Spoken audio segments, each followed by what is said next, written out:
안녕하세요. 오늘도 사연살롱을 찾아주셔서 감사합니다. 서울 사는 41세 워킹맘이에요. 멍청하고 악독하게 그지없는 남편과 시모에게서 몇 년 전 벗어났네요. 이혼을 통해서 말이죠. 그리고 차분히 준비하여 그들에게 처절한 복수를 해주었어요.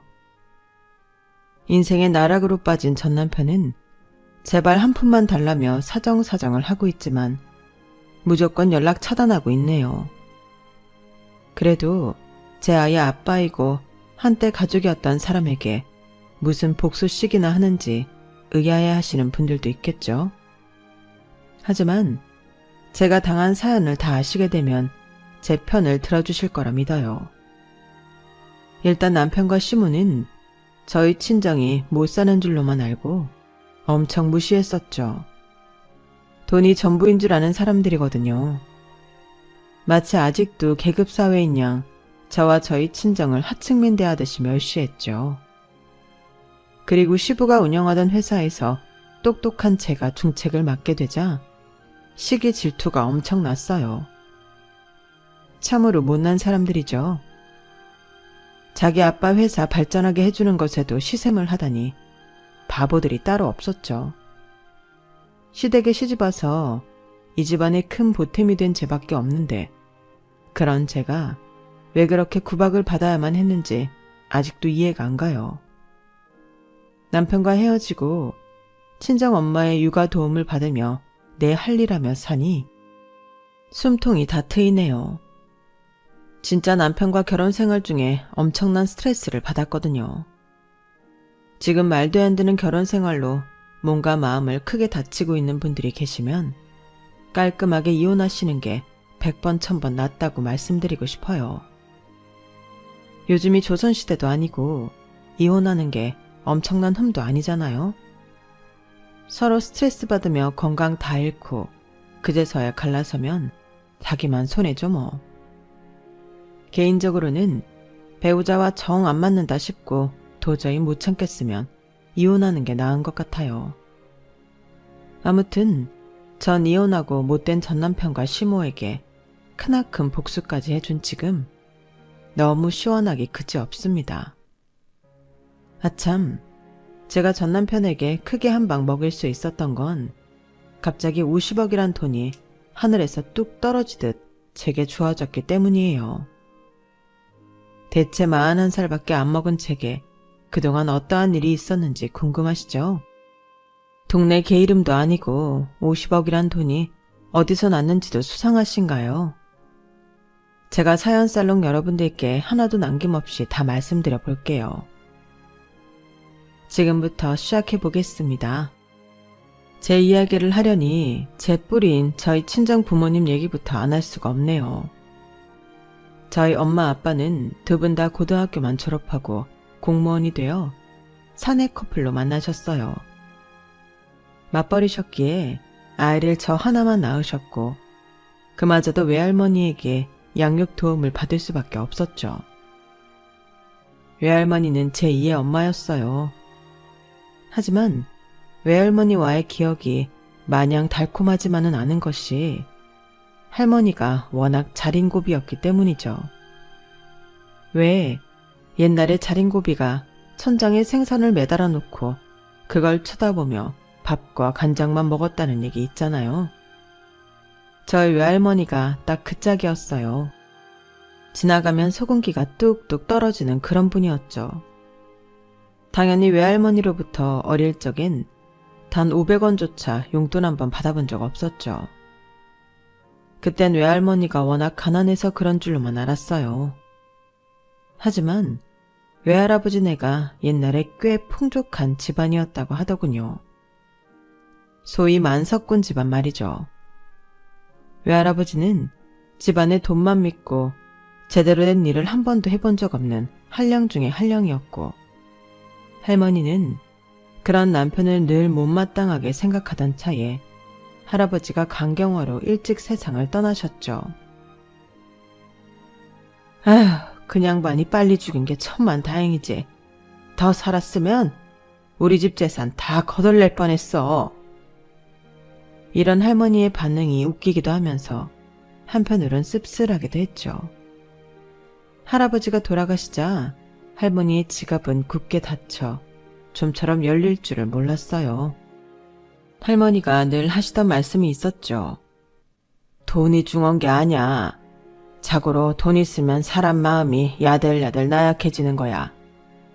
사람 마음속에 힘을 길러야 해. 자기 입에 들어갈 건 자기가 벌어서 먹고 살아야 하는 거야. 이렇게 독립심을 키워주시려던 할머니 덕분에 우리 엄마도 고등학교만 졸업하고 공무원이 되었고, 이모 삼촌들도 다들 제 살 길 찾아 열심히 살 수밖에 없었어요. 비빌 언덕이 없었으니까요. 그런 독립심을 저도 물려받았는지 다행히 집안에 고난과 역경이 닥쳐올 때마다 꿋꿋이 혼자 잘 살아남을 수 있었죠. 이런 제 독립심을 시험이라도 하듯 아주 큰 시련이 우리 가족에게 찾아오더군요. 아직 40대밖에 안 됐던 우리 아빠가 위암 2기 판정을 받은 거였어요. 워낙 긍정적이고 삶에 대한 열정이 넘쳤던 아빠였기에 위암 따위 충분히 이겨낼 수 있을 거라 믿었어요. 종이야, 우리나라에 위암 환자가 얼마나 많은 줄 알지? 의료기술은 또 얼마나 좋고 겨우 암 2기 정도라니? 아빠가 암하고 싸워서 말끔히 이겨내 줄 테니 걱정은 하지도 말아라. 알았지? 막상 암 판정을 받은 아빠 본인도 얼마나 무서웠을까요? 하지만 외동딸인 저의 불안한 마음을 잠재우려 노력해 주신 거에 아직도 감사하게 생각해요. 엄마는 공무원 연금을 받을 수 있는 연차는 채웠기에 중간 퇴직하고 투병 중인 아빠를 간호했어요. 전 부모님께 기쁨을 드릴 수 있는 건 내가 학생 신분으로 공부를 열심히 하는 것뿐이란 생각이 들어서 잠을 줄여가면서 열공했죠. 치열하게 고등학교 시절을 보낸 결과 드디어 제가 원하던 명문대에 합격하게 됐어요. 아직도 병상에 위태롭게 계셨던 아빠에게 제일 먼저 이 소식을 전해드리고 싶었죠. 제가 먼저 엄마에게 전화하려 했는데 엄마는 어찌 알고 저에게 전화를 하셨더군요. 엄마, 저 합격했어요. 제 합격 소식에 엄마는 흐느끼며 말씀하시더군요. 그래? 축하한다, 종이야. 근데 방금 아빠 돌아가셨어. 빨리 병원으로 와주겠니? 그날이 제 생애 가장 뿌듯한 날이자 가장 비극적인 날이 되어버렸죠. 전 택시를 타고 병원으로 총알같이 달려가서 방금 사망 판정을 받은 아빠의 귀에 대고 말했어요. 아빠, 나 종이에요. 나 대학 합격했어요. 아빠도 원하던 그 대학에 합격했는데 아빠, 왜 이렇게 빨리 떠나버린 거예요? 아빠. 그러자 너무 놀라운 광경이 펼쳐졌어요. 이미 사망 판정을 받은 아빠의 눈에서 눈물 한 방울이 떨어지더군요. 사람이 죽어도 청각이 가장 오래 살아있다더니 그 말이 맞나 보더군요. 그래서 아빠의 귀에 대고 저와 엄마는 사랑한다, 고맙다는 말을 원없이 해드렸어요. 그나마 마음속에 있던 한을 풀 수 있었죠. 그렇게 집안의 든든한 기둥이었던 아빠가 돌아가시고 엄마는 공무원도 그만둔 판에 시골에서 홀로 계셨던 외할머니 댁으로 내려가셨어요. 다행히 서울에 아주 작은 집 한 채는 있었기에 그곳에서 전 혼자 대학 생활을 했어요. 종이야, 이제 서울집에서 너 혼자 살아가야 하니 정신 똑바로 차리고 살아야 해. 아빠가 물려주신 약간의 유산으로 대학은 겨우 다닐 수 있겠다만 아마 많이 모자랄 거야. 얼른 취업해서 네 갈 길 가는 게 좋겠다. 엄만 널 믿어. 우리 종이는 워낙 어렸을 때부터 독립적으로 잘 커졌으니 말이야. 엄마는 저에게 꼭 멋진 커리어 우먼으로 살아갈 것을 권유하셨죠. 전 여자로서는 좀 드물게 공대 기계공학과에 다니고 있었어요. 저도 얼른 이 비싼 대학을 졸업하고 대기업에 취업해서 돈 벌고 싶다는 생각을 하고 있었죠. 통장 잔고가 뚝뚝 줄어드는 것이 눈에 보였기 때문이에요. 늘 그래왔듯이 공대에서 열심히 공부하고 있는데 갑자기 지도 교수님께서 부르시더군요. 저와 성만 다르고 이름이 같은 교수님이어서 그런지 절 특별하게 여겨주시는 고마운 분이었죠. 종이양, 교수해볼 생각 있어요? 워낙 똑똑해서 이쪽으로 공부를 해도 좋을 것 같은데 대학원에 들어올 생각은 없나? 좋은 인재를 놓치고 싶지 않아서 말이야. 아, 교수님, 좋게 봐주셔서 감사합니다만 제가 얼른 돈 벌어서 저희 엄마와 외할머니의 노후 생활비까지 좀 보태드려야 하는 상황이라 취업 쪽으로 계획하고 있습니다. 아, 그런가? 참 아쉽구만. 집안 사정이 그리 좋지 않은가 본데 그럼 내가 장학금을 받을 수 있도록 추천서라도 써줄까? 장학금? 돈 얘기만 나오면 눈이 번쩍 뜨였던 시절이었지만 순간 저보다 훨씬 사정이 어려웠던 대학 동기가 떠오르더군요. 교수님, 말씀만 들어도 정말 고맙습니다만 저 혹시 같은 과 동기 중에 김우정이라는 아이가 정말 집안이 어려워서 알바를 4개씩이나 하고 있거든요. 그 친구한테 장학금 받을 수 있는 기회를 주시면 안 될까요? 내가 사람을 참 잘 봤구만. 전종이 양이 처음부터 총명하고 예의 바르고 성실한 인재라고 생각했는데 참 착하기까지 하네. 그러지, 종이 양 말대로 그 친구 장학금 검토해 볼게요. 그 전에 종이 양 연락처 하나만 남겨주고 가게나. 네, 알겠습니다, 교수님. 감사합니다. 그렇게 이종희 교수님과의 대화는 끝이 나고 그 후로 전 조기 졸업한 후 대기업에 취직했어요. 여전히 성실하게 열심히 생활하는 건 마찬가지였지만 돈을 내고 다니는 거랑 돈을 벌면서 다니는 거랑은 천지 차이였어요. 따박따박 나오는 월급이 통장에 찍힌 걸 보면 그렇게 기쁠 수가 없었어요. 대기업이라 월급도 꽤 괜찮더군요. 그렇게 돈 버는 재미를 느끼며 한 5, 6년은 경주마처럼 일만 하면서 산 것 같아요. 중간중간에 소개팅도 하고 대시하는 남자도 간혹 있었지만 제가 하도 연락도 잘 안 하고 맨날 일만 하니 삐져서 더 이상 들이대지도 않더군요. 그렇게 30살 가까운 나이까지 모쏠로 살았더랬죠. 제일 아까운 20대를 일만 하면서 보냈네요. 지금 생각하면 참 바보 같아요. 그런데 제 성격이 원래 모 아니면 도인 성격이라 당최 일과 데이트 병행이 안 되더라고요. 그날도 회사에서 일에 쩌들어 지내고 있었는데 6년 전 마지막으로 대화했던 이종희 교수님께 전화가 오더군요. 성격 좋은 너털웃음을 크게 짓는 교수님의 목소리를 오랜만에 들으니 참으로 반가웠죠. 전종이 양 연락처 맞죠? 오랜만이에요.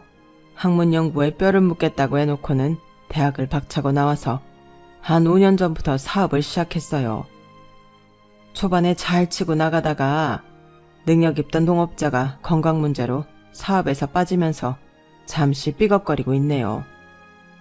우리 회사에 똑똑한 인재가 절실한 요즘이라서 종이양 생각이 번쩍 들더군요. 지금 대기업 다니고 있는 거 알아요. 그 정도 수준의 조건을 맞춰줄 테니 혹시 우리 회사에서 일해볼 생각 없나요? 자율권을 많이 줄게요. 마치 사장처럼 진취적으로 프로젝트를 꾸려나가도 좋아요. 용의 꼬리가 되기보단 이곳에서 왕노릇하는 거 어때요? 평소 대기업에서 일하며 일에 대한 갈증을 많이 느끼고 있던 터라 교수님의 갑작스런 제안에 솔깃했어요.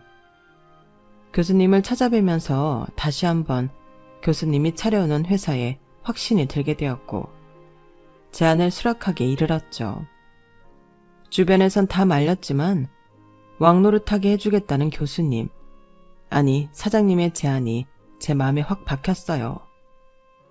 게다가 이쪽 업계에서 얼마나 잘 나가는 실력 있는 교수님인 줄 알고 있었기에 수락한 것도 있었어요. 전 길게 고민 안 하고 곧바로 이직을 했어요. 첫 출근 축하해요. 종양. 아니, 정 과장이 우리 회사에 입성해주니 내가 다 든든하게 느껴지네요. 진심으로 고마워요. 자, 이쪽은 우리 아들이니 인사해요. 앞으로 같이 일하게 될 거예요. 아, 아드님이시군요. 안녕하세요. 전종이라고 합니다. 앞으로 잘 부탁드려요. 제가 잘 부탁드려야죠. 전 이민철이라고 합니다. 저희 아버지가 종인 씨한테 거는 기대가 참 크세요. 학교 다닐 때부터 비범한 인재였다고 칭찬하시면서 말이죠. 전 미국에서 공부만 해왔고 아직 회사 경험이 없어서 업무적으로는 신입이나 다름없습니다. 앞으로 잘 부탁드려요. 교수님, 아니 사장님이 워낙 훤칠하신 분이긴 했어도 그 아들이란 사람은 진짜 탤런트 뺨치게 생겼더군요. 안경 낀 모습이 어찌나 지적이고 똑똑해 보이던지 첫눈에 뿅 가버렸네요. 하지만 어디까지나 공적인 자리이니 그 남자한테 첫눈에 반한 내색 따윈 하지 않고 새로운 회사 생활을 시작했죠. 사장님은 제게 거는 기대만큼 빠른 업무 추진을 원했어요. 양적으로 업무가 많았다기보단 대기업의 시스템을 끌고 와서 이곳 회사에 정착시켜주길 원했죠. 그런데 그것보다 더 책임이 막중했던 업무는 바로 자기 아들 트레이닝 시키기였어요. 그렇게 잘생기고 스마트해 보였던 이민철 과장은 사장님 아들이었기에 타이틀만 과장이지 정말 업무에 대해 아무것도 모르는 젬병이더군요. 마치 모든 걸 다 알고 있을 것 같던 그 지적인 외모와는 딴판으로 멍청하기 짝이 없었어요. 제가 워낙 일욕심이 있다 보니 제 업무를 하면서 동시에 이민철 과장에게 일을 가르치는 것이 힘에 부치더군요. 이 과장에게 솔직하게 털어놨죠. 이 과장님, 제 업무하기도 바빠 죽겠는데 과장님 일 가르쳐 드리기가 힘드네요. 사장님께 말씀드려서 다른 분께 부탁하면 안 될까요? 안 돼요. 사장 아들인지라 오랜 시간 고민하다가 하소연한 건데 단칼에 안 된다고 하니 좀 황당했어요. 왜 안 된다는 거죠? 저보다 역량 좋고 경력 있으신 분들이 몇 분 계신데 그분들한테 업무 배우시면 안 될까요? 제가 아버지한테도 꼭 종희 씨한테 업무 배우고 싶다고 말씀드렸어요. 이유가 궁금해요? 그냥 같이 있고 싶었어요. 종희 씨한테 너무 미안하지만 야근 시간을 빌려서라도 함께 저녁 먹고 같은 컴퓨터로 옆에 앉아 일도 배우고 그냥 그러고 싶었어요. 이제 와서 얘기해서 미안해요. 말 나온 김에 우리 와인 한잔 하러 갈래요? 전하기 어려운 말을 꺼낸 건데 갑자기 분위기가 이렇게 흘러가니 당황했지만 싫진 않았어요.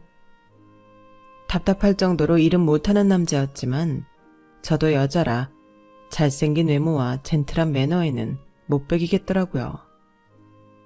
그날 와인을 마시며 일 얘기를 제외하고 온갖 사적인 대화를 다 나눴어요. 한 30분 정도 지났으려나 하고 시계를 보니 어느덧 4시간이 흘렀더라고요. 시간 가는 줄 모르고 내 앞에 앉아 사람 좋은 웃음을 날리는 이 남자한테 홀딱 빠져버린 거죠. 늦게 배운 도둑질이 무섭다고 그날 와인바에서 우리 둘은 손잡고 나오며 연인이 되었고 급속도로 서로에게 빠져들었네요. 사내 커플로 비밀 연애를 하는 것이 어찌나 재미있던지 비상계단에서 뽀뽀를 하기도 하고 사내 메신저로 데이트 약속을 잡기도 했죠. 그도 그럴 것이 나이 30이 되도록 못소린 저의 첫 연애였으니 모든 게 다 새롭고 재미있더군요. 눈에 콩깍지가 제대로 씌어 이 남자가 지상 최고의 남자처럼 느껴지기도 했죠. 사실 사장 아들이었고 일은 좀 못했어도 미국 유학파 출신에 탤런트 뺨치는 외모를 지녔으니 조건으로만 따져도 왕자님 같은 남자긴 했어요. 그렇게 불같은 사랑의 결과물로 전 속도 위반을 하게 되었네요. 진짜 연애 5개월 만에 임신까지 하게 될 줄은 몰랐어요. 조심한다고 조심했는데 저도 참 철딱서니가 없었죠. 산부인과까지 혼자 가서 빼박인 임신 소식을 듣게 되니 너무 긴장이 되어 가슴이 콩닥콩닥 뛰더군요. 일단 남친에게 제일 먼저 카톡으로 알렸어요. 그랬더니 돌아오는 대답이 좀 충격적이었어요. 임신이라고? 헐. 전 당장 남친에게 전화를 했죠. 반응이 그게 뭐야? 헐이라니. 나 혼자 임신했어? 당신 아기를 가졌다는 사람한테 헐이라니. 미안해. 나도 이런 일은 처음이라. 암튼 임신 축하해. 누군 임신해봤어? 나도 처음이야. 그리고 딴 사람이 임신 축하하는 거야? 뭐야? 무슨 이런 바보 같은 사람이 다 있어. 끊어. 남친의 말도 안 되는 반응에 짜증이 확 나더군요. 그동안 사랑했던 감정이 차게 식어버리는 느낌이었죠. 혼자서 씩씩거리고 있는데 바로 사장님에게 호출이 오더군요. 떨리는 마음으로 사장님실로 향했어요. 정 과장, 아니 종이양, 임신했다고? 민철이한테 방금 들었네. 우리 아들이랑 언제 연애를 했어? 이렇게 기쁠 수가. 아이는 엄마 머리를 담는다던데 내가 천재 손주를 보게 생겼네. 내 생애 가장 기쁜 날이야. 배불러 오기 전에 얼른 결혼 진행하자고. 앞으로 며느리라고 불러도 되지? 나한테도 이제 아버님이라고 부르라고. 민철 엄마한테도 잘 말해놓을 테니 조만간 혼인신고도 하고 빨리 결혼식도 올리고 합시다. 남친의 뜨뜻미지근한 반응에 실망했었는데 사장님, 아니 예부시부의 긍정적인 반응에 마음이 좀 놓이더군요. 그런데 문제는 예비시모였죠. 며칠 뒤 여느 때와 다름없이 회사에 출근하여 일을 하고 있는데 사무실로 예비시모가 찾아왔죠. 제 이름을 크게 부르며 절 찾더군요. 전종이 이 여자 어딨어? 대체 누가 전종이야? 이 여우 같은 년. 제가 전종입니다만 누구시죠? 누구긴 누구야?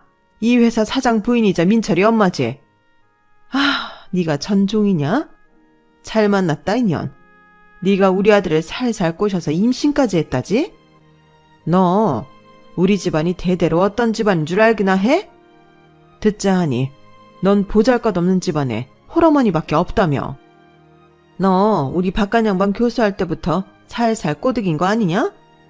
반반한 쌍판떼기로 명문가인 우리 집안에 무혈입성하려는 모양인데 어린 반푼어치도 없다.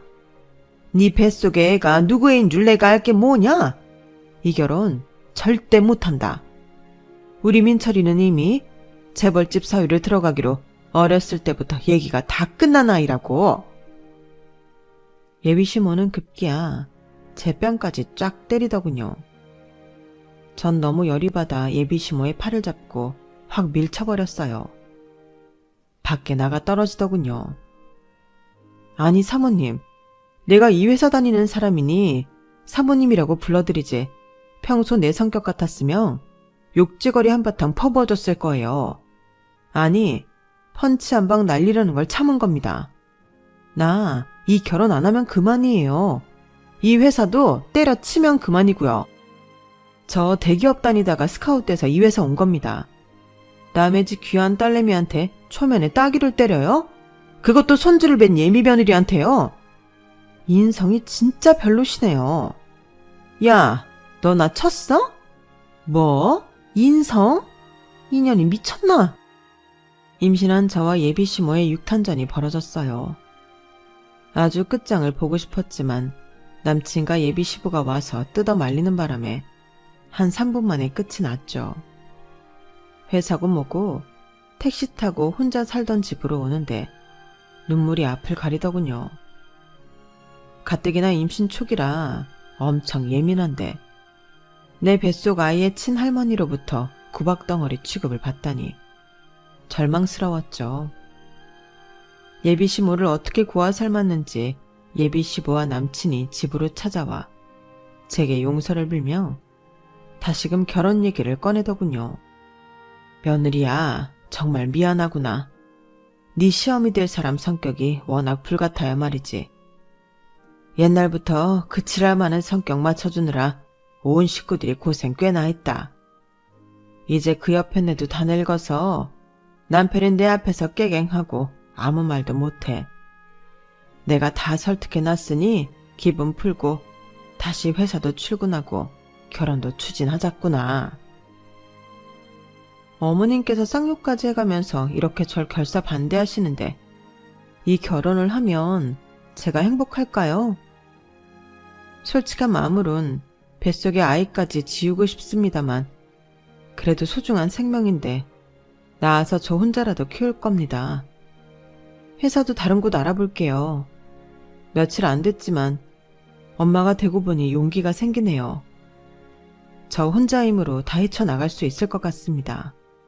다들 그만 돌아가 주세요. 이번엔 남친이 강경하게 반대하더군요. 자기야, 무슨 소리야.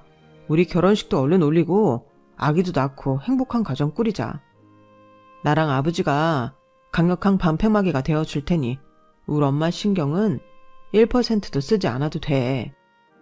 그 후로 예비시부와 남친은 한 50일은 매일 우리 집으로 찾아와 절 설득했어요. 나중엔 두 부자가 저희 집 청소며 빨래, 음식까지 하더군요. 제 마음을 돌리기 위해서 말이죠. 예비시부까지 그렇게 두 손 두 발 벗고 나서니 예비시무를 향한 저의 분노도 어느덧 사그라들더군요. 배도 조금씩 불러오고 뱃속 아이의 태동도 시작되자 그들 뜻대로 하기로 결심했죠. 우선 상견례 날짜를 정하고 친정엄마한테 말씀드렸어요. 걱정하실까봐 예비시모의 고약한 성품은 비밀로 했죠. 상견례 날 엄마는 집에 있던 옷 중 최대한 좋은 옷으로 차려입고 나오셨어요. 시골에서 외할머니와 농사지으며 단둘이 살고 있던 엄마였기에 얼굴이 까맣게 타버렸더군요. 사돈어른네 집안이 대대로 금수저 집안에 대단한 것 같아서 엄마가 좀 초라하게 느껴지는구나. 최대한 고상하게 보이게 입었는데 엄마 괜찮니? 그럼 엄마 너무 이뻐요. 엄마 원래 공무원이고 커리어 어머니였는데 아빠 간병하느라 그만두고 외할머니 사시는 시골로 내려간 거잖아. 이렇게 똑똑하고 예쁜 엄마인데 뭐가 초라해. 늙어버린 엄마의 얼굴을 보는 것도 마음이 아팠지만 상견례 자리에서 시모가 또 무슨 막말을 할지 몰라 긴장이 되더군요. 하지만 남친과 예비시부가 단단히 입단속을 했는지 이번에 막말까진 아니었어요. 하지만 결혼 조건에 대해 딱 못을 박더군요. 사돈, 내가 이 결혼 허락하는 조건은 합가입니다. 시댁에서 같이 살면서 교육 단단히 시킬 거니까 그리 아세요. 우리 남편이랑 아들이 하도 뭐라 해서 내 긴 말 안 할 테니 자, 이거 혼수 목록이니 받으시고 이 리스트대로 빠짐없이 해오세요. 돈 없으면 대출이라도 받아서 말이죠. 시모가 던진 A4 용지에는 입이 떡 벌어지는 고가의 사치품들로 가득 차 있었어요. 시댁에서 함께 살 거니 세간살이는 필요 없다고 생각했는지 순전히 본인 치장을 위한 명품백, 모피, 보석들이 쭉 리스트업 돼 있더군요. 심지어 사진까지 첨부돼 있었죠. 어이가 없었어요. 화나서 시모한테 냅다 지르려는 걸 저희 친정엄마가 조용히 말리시더군요. 얘 종이야, 엄마가 다 알아서 준비할 테니 걱정 마. 임신까지 앞마당에 구박받지 않게끔 최대한 성의를 보여야지. 딸 가진 죄인이라는 말이 실감났어요. 아무리 경제력 차이가 나는 결혼이었지만 엄연히 나도 명문대 나와서 대기업 다니던 여자였는데 뭔가 꼴리는 듯한 입장에 화가 나더군요.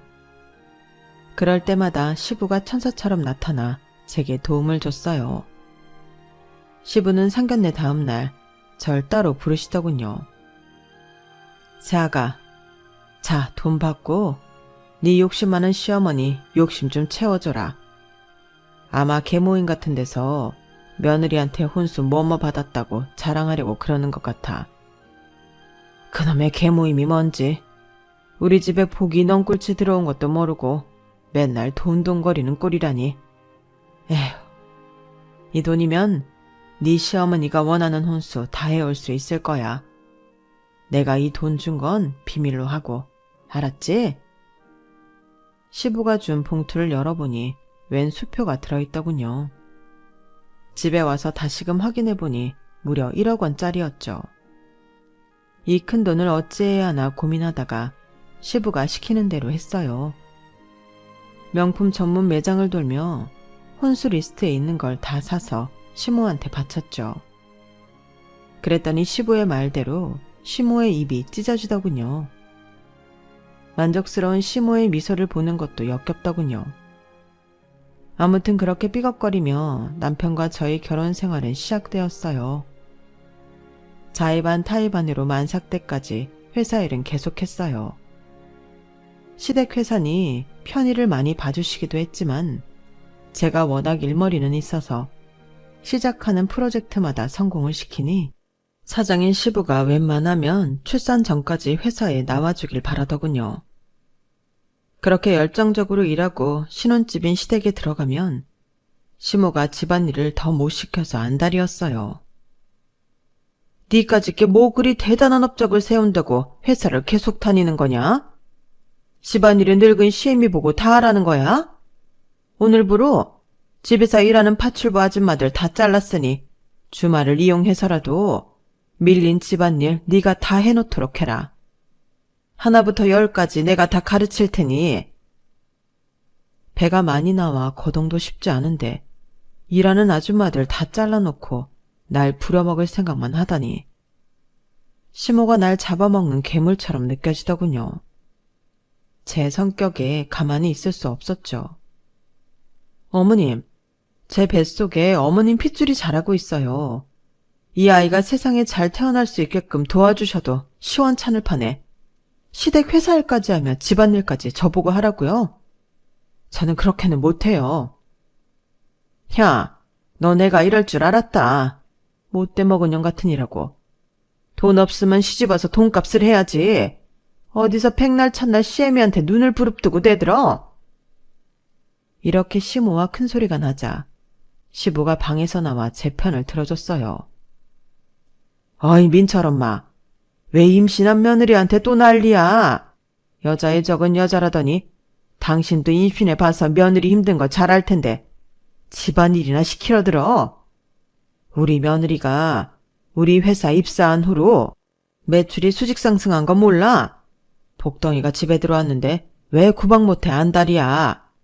똑똑한 며느리 집안일 시키지 말고 내일부로 다시 파출부 아줌마들 뽑아서 시켜. 집에만 있는 여편 내가 집안일 손끝 하나 안 대려고 하고 나 참. 이렇게 늘 쉴드를 쳐주던 시부가 너무 고마웠어요. 집안에서 유일한 방패막이었죠. 그동안 남편은 뭐 했냐고요? 그 인간은 한량 중에 한량이었어요. 연애할 때 시부 회사에서 일하는 척 했던 것도 다 연기였더군요. 그렇게 노는 걸 좋아하고 자는 걸 좋아하는 사람인 줄은 꿈에도 몰랐어요. 완전히 잠만보가 따로 없었죠. 자기야, 왜 요즘 회사도 안 나가는 거야? 이렇게 만삭인 나도 출근하는데. 아무리 아버님 회사라도 과장으로서 해야 할 일이 있는데 맘대로 무단결근해도 되는 거냐고. 어? 아, 몰라. 나 더 잘 거야. 미국에서 시차 적응이 아직도 안 됐나 봐. 아침에 도저히 못 일어나겠어. 아, 졸려. 이불 밖은 위험해. 능력 있는 우리 아버지가 돈 많이 벌어오는데 나까지 움직여야 해? 그렇게 회사 일이 좋으면 자기나 계속 다니든가. 미국에서 온 지 1년이 넘었다면서 무슨 시차 적응 타령이야. 자기 이렇게까지 게으르고 책임감 없는 사람인 줄 몰랐어. 진짜 배신감 느낀다고. 배 아파. 전 게으른 남편과 싸우며 진통을 느꼈고 바로 119에 실려가 출산에 돌입하게 됐어요. 마치 바로 태어날 것처럼 진통이 세게 왔지만 아이는 좀처럼 나오지 않더군요. 제가 끙끙 앓고 있는 동안 남편은 제 옆에서 실실 웃으며 만화책을 읽었어요. 그것도 시리즈별로 잔뜩 쌓아놓고 말이죠. 그 꼴을 보는 게 더 스트레스 받아서 그냥 병실에서 나가 있으라고 했어요. 나 혼자 힘주며 아기 낳는 게 나을 것 같아서요. 그렇게 혼자서 아기를 낳고 조리원에 들어가 있는 2주 동안 제 인생에서 가장 편했던 순간 같아요. 왜 조리원이 천국이라고 하는 줄 알겠더라고요. 아마도 남편과 시모 면상을 보지 않아도 되니 더 좋았던 것 같기도 하네요. 눈에 넣어도 아프지 않을 딸 수연이를 낳고는 최소 1년은 집에서 쉬며 오롯이 육아에만 집중하고 싶었어요. 하지만 출산한 지 한 3개월 만에 청천벽력 같은 소식이 들려왔죠. 시부가 췌장암 말기 판정을 받은 거예요. 그동안 사업체를 나름 성공적으로 이끌어오며 제대로 건강검진 한번 받아볼 겨를이 없었던 시부는 그렇게 시기를 다 놓치고 말기에 암덩어리를 발견하고 말았어요. 어쩐지 요즘 시부의 외모가 정말 피골이 상접하더군요. 절망스런 표정의 시부는 절 따로 불러 신신당부했어요. 세아가, 내가 믿을 수 있는 사람은 우리 세아가 뿐이로구나. 하늘이 원망스럽지만 사람은 누구나 다 언젠간 죽기 마련이니 내 운명을 받아들일 수밖에. 지난 6, 7년간 죽을 힘을 다해 쌓아온 이 회사를 이대로 무너지게 둘 순 없다. 아가, 얼마 전에 퇴사한 박전무 알지? 그 박전무 놈이 나한테 우리 회사 이 약점과 비리며 모든 기밀사항을 다 기자한테 폭로하겠다며 날 협박하더구나. 내가 얼마 정도 돈을 줘서 입막음하고 퇴사시켰다만 박전무가 내게 준 자료들을 세아가 너한테 줄 테니 잘 보관하고 있으면서 2번 다시 이런 일이 없도록 미비한 점을 잘 보완하도록 해. 사업을 하다 보면 100% 완전 무결할 순 없으니 사소한 비리며 허점이 나오기도 하더구나. 그리고 망나니 같은 우리 아들을 잘 부탁한다. 내가 너의 방패막이가 돼줘야 하는데 온갖 부탁만 하고 이렇게 떠나는구나. 정말 미안하다. 이렇게 시부는 너무 허망하게 세상을 뜨고 말았어요. 장례식장에서 누가 자식인지 헷갈릴 정도로 남편보다 오히려 제가 더 많이 울었네요. 마치 내 친아버지가 돌아가시는 느낌이었죠. 저를 비롯한 회사 임직원들의 우려에도 불구하고 시모의 강력한 뜻으로 남편이 사장 자리에 올랐죠. 그 후의 일들은 불보듯 뻔했어요.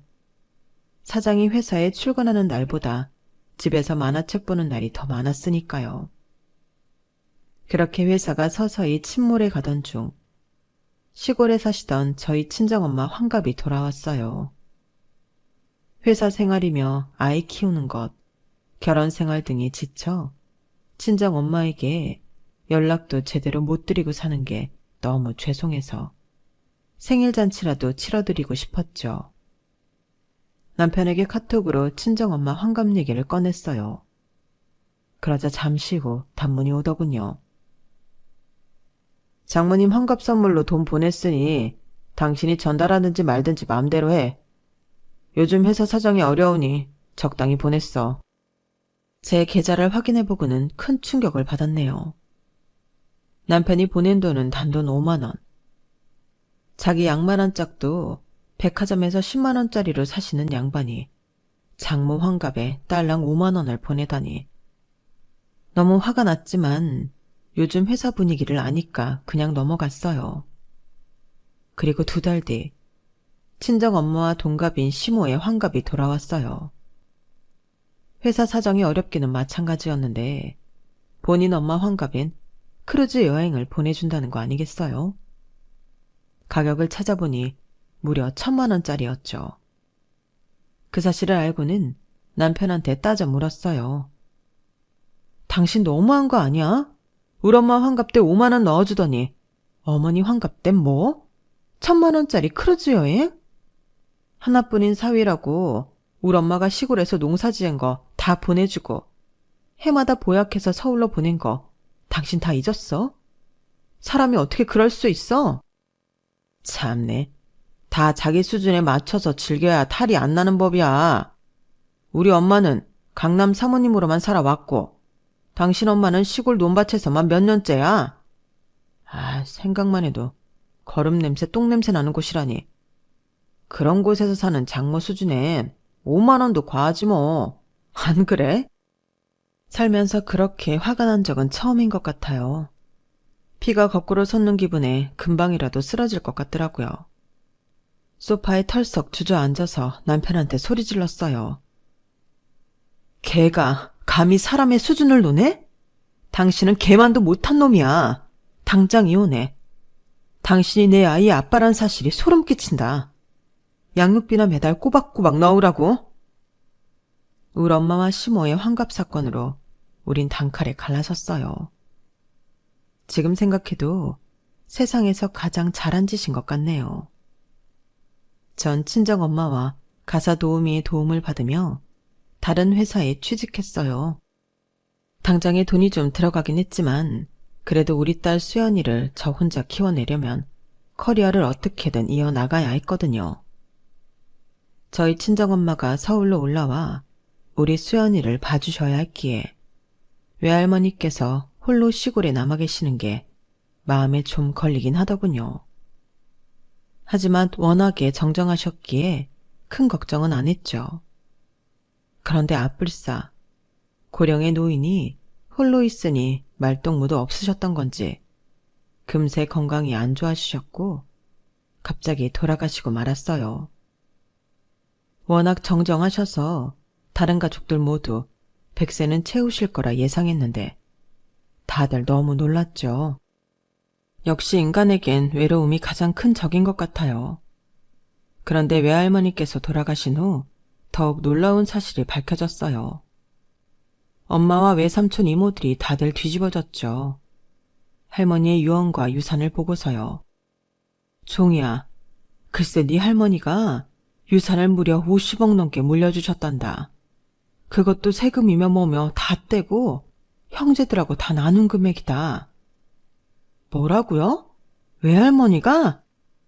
에이, 5천만 원이나 5억이겠죠.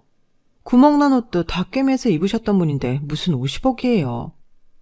그럼 총 자산이 몇백억 있으셨다는 건데 우리 할머니가 무슨 수로 그런 큰 재산이 있어요. 우리 아버지 쪽이 그 옛날 만석군 집이긴 했어. 99칸짜리 집에서 사셨던 분이니까. 아마 그 유산을 지금까지 몰래 갖고 계셨나 봐. 유언장 읽어보니 사람은 돈 많으면 열심히 안 살게 된다면서 꽁꽁 쥐고 계셨다더라. 우리 엄마지만 참으로 독한 양반이지. 어쨌든 엄마는 그 돈 필요 없어. 조금이지만 연금으로도 충분히 살 수 있으니까. 그 돈 다 네 명의로 돌려놓을 테니 다 갖고 가. 넌 충분히 똑똑하니까 잘 활용할 수 있을 거야. 엄마는 우리 딸 믿어. 이렇게 해서 갑자기 제 수중에 50억이라는 큰 돈이 떨어졌어요. 아마도 친정엄마는 하나뿐인 딸내미가 이혼하고 아기 키우며 돈까지 버느라 정신없이 사는 게 마음에 걸리셨던 것 같아요. 전 그 돈을 받자마자 바로 예전 시부가 돌아가시기 전 저에게 주었던 회사의 비밀 장부를 꺼냈어요. 그리고는 다니던 회사를 그만두고 창업의 길로 나섰죠. 시부가 줬던 장부에는 전 남편 회사의 모든 구조와 비리사항, 거래처 등이 다 적혀 있었기에 그걸 토대로 전 남편 회사와 이름만 다를 뿐인 똑같은 회사를 만들었어요. 특유의 친화력과 경쟁력 있는 가격으로 전 남편 회사의 거래처들을 우리 회사 쪽으로 돌리고 일 잘하던 직원들도 다 빼왔어요. 그리고는 전남편 회사의 비리 사항들을 언론사에 제보했어요. 안 좋은 폭로 기사가 빵빵 터지고 전 남편 회사가 서서히 몰락해가는 게 눈에 보이더군요. 눈치 없고 일머리 없던 바지 사장인 전 남편으로부터 그제서야 제게 연락이 왔어요. 수연 엄마, 당신이 우리 회사에 대한 폭로 기사 제보했어? 그리고 요새 하나둘씩 직원들과 거래처 빼가는 게 당신네 회사라며. 쥐똥만큼의 돈도 없던 여자가 무슨 수로 회사 사장이 된 거야? 돈 많은 스폰서 영감이라도 하나 물은 거야? 당신 머리가 그것밖에 안 되니까 당신네 회사가 우리 회사에 의해 침몰당하고 있는 거야.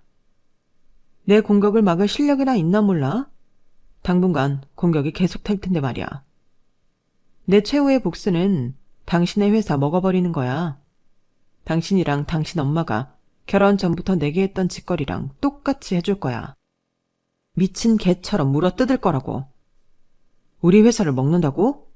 수연 엄마, 자기야, 제발 이러지 마. 그래도 울 아빠는 자기한테 잘해줬었잖아. 울 아빠가 설립한 이 회사를 왜 망하게 하려고 해? 요즘 안 그래도 돈 없어서 백화점도 못 가고 일반 시장에서 장 봐다가 겨우 밥만 먹고 있어. 나 백화점 물건 아니면 못 입고 못 먹는 거 잘 알잖아. 한 번만 살려줘, 제발. 우리 회사 그냥 내버려두면 안 될까? 우리 수연이를 봐서라도 한 번만, 어? 우리 수연이? 그 더러운 입에서 감히 우리 수연이를 언급하더니. 당신이 애기 아빠면 양육비라도 제대로 줬어야 하는 거 아니야? 백화점 가서 처먹을 돈은 있고 우리 수연이 연필 한 자루 사줄 돈은 없었냐? 돈 없으면 그냥 닥치고 그냥 그렇게 살아. 주제에 백화점은 무슨. 나 당신의 회사 먹으려면 아직 준비해야 할 게 많으니 끊어. 앞으로 기대하라고? 전화기 너머로 전 남편의 절규가 들려왔지만 그냥 끊었어요. 아직도 백화점 어쩌고 운운하다니. 본인 회사 직원들 월급도 제대로 못 주는 판에 아직 정신 못 차린 게죠. 아주 통쾌해 죽겠네요. 역시 최고의 복수는 보란듯이 잘 사는 것인 것 같아요. 앞으로 전 남편 회사를 인수하고 더 나아가 업계 1위 회사가 되도록 끊임없이 노력하렵니다. 제가 어디까지 갈 수 있을지 여러분께서 응원해 주시길 바래요. 숨이 닿는 그날까지 성실하게 노력해서 살 거니까요. 여러분 앞날에서 꽃길만이 펼쳐지시길 바랍니다. 긴 글 읽어주셔서 감사해요. 저도 여러분을 늘 응원하겠습니다. 여러분, 사연 댓글에 응원과 현명한 조언 부탁드려요. 좋아요와 구독은 저에게 큰 힘이 됩니다. 오늘도 좋은 일 가득하세요.